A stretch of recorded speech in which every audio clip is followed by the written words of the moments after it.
नमस्कार सांगलीकर. आज आपण आलो विश्रामबागपासून 3 किलोमीटर अंतरावर इनामदामनीमध्ये 3 BHK बंगला बघण्यासाठी. तर प्लॉट एरिया आहे 450 स्क्वेअर फीट आणि टोटल बांधकाम आहे 1000 स्क्वेअर फीटमध्ये. तर चला आपण बंगला बघूया.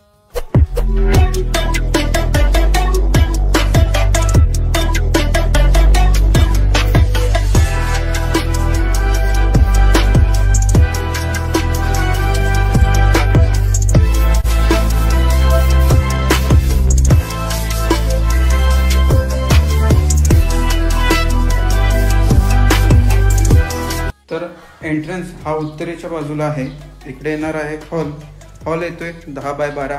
हॉलला लागूनच अटॅचड टॉयलेट आणि बाथरूम आहे.